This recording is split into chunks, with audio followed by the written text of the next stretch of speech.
nama haafizaa dachiin isa nyaattu yookaan immoo rirmi isa nyaattu jedhaniiti namoota quba qaba. Hatta itti guddannalleen wahaazal qawlu sahih am lahu daliilun jechi kun sirriidha oo ammaas immoo ragaa qabaachuu ni danda'a isa jedhu viidiyoo kana keessa waliin ilaalla. Gibee Show Media. Salaamataa hin daganne. Assalaamu alaykum wa rahmatullahi wa barakaatu. Kabajamtoota hordoftoota Gibee Show Media viidiyoo gabaabduu kana keessatti waan isin yaadachiisuu barbaada. Jecha nama haafizaa tokko nama qur'aana rabbiidhaa qomaa qabu haafizal qur'aan jechuun dachiin isa nyaattu rilmii isa nyaattu isa jiran kana jechi kun sirriidha moo sirrii miti ragaani qabamoo hin qabu isa jedhu waliin ilaalla. Dura akka malatti akka nu hubanne qur'aana rabbii namni qomaa qabu isa kana qur'aana rabbii kana yoo tikfatee eeggatee jee bigeeril jaaf irraa wanta ta'uudhaan malatti jechuudha.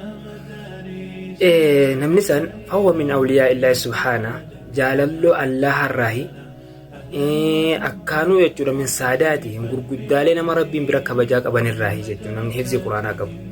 Laakiin wahal qawluun sahiihun jechi sirriin jira jechi sirriin ni jira. Fakkeenyaaf nama hifzii quraanaa osoo qabu yoo duhe qabriin isa nyaattu isa jedhuuf ragaan ni jira. Immoo yoo illee ka jiraatu yoo taate ragaan ka jiraatu yoo taate wanni isaan faalleessoo ni jira isa jedhu. Aslan ulamaan islaamaa akka jedhan namni tokko yoo ka'e fakkeenyaaf hifzii quraanaa osoo qabuudhaa duhe dachiin isa nyaattu rilmii isa nyaattu wanti jedhan hin jiru. مالك جنا وهذا من خلاف الحديث الذي قاله النبي صلى الله عليه وسلم كوني فعل حديث يرجم ربي صلى الله عليه وسلم جه وانتف سمى لجنان حديث أبي هريرة رضي الله عنه وارده يرجم ربي صلى الله عليه وسلم مال جناني كل ابن آدم شفتي المان نمادا شفتي المان نما يأكله التراب بيون إسانياتين ونجرجم ربي صلى الله عليه وسلم إلا عجب الذنب غرور yookaan immoo lafee duddaa kana malee asii kaatee amma ta'a kanaatiin olitti malee qaama ilma namaa kullu bini aadama cufa ilmaan namaa dachiin ni nyaattiin nuun jergama rabbi sallallahu alayhi wasallam. Kun maali jennaani namni takka duunaan dachiin isa nyaachuun hin oolu jechuudha. Amma fakkeenyaaf waan akkana arguu jirra kun ijaanis namni takkaa yoomnatti ijaan agarte namni sun haafizul quraan ta'uu beeytee. على كل حال أصلا ليس له أصلا نمتوقع فكينا في حفظي قرآن قبات بدجيني سنيات تجون أصلي رجعت كلهم قبضوا ما قالت تجون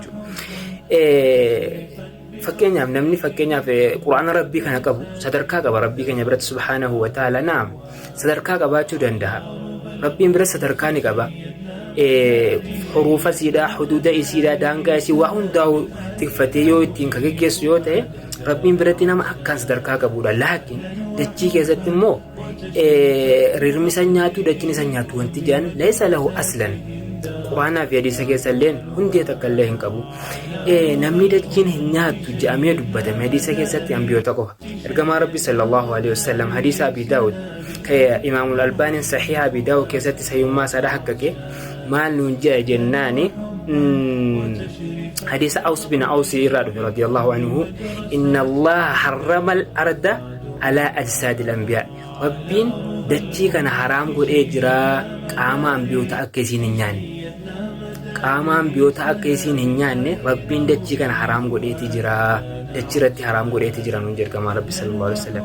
وهذه من الاستثناء كل بني آدم استثناء شوف ilmaan namaa ergamaa rabbii jeesanarraa ambiyootaa keessaa baafame malee nam tokkollee namni keessaa baafame hin jiru.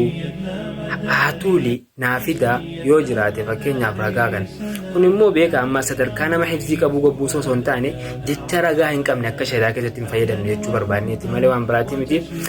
Viidiyoo kana yoo isin bira ga'e sheer waliin godhaa. Assalaamu alaykum wa rahmatullahi wa barakatuh.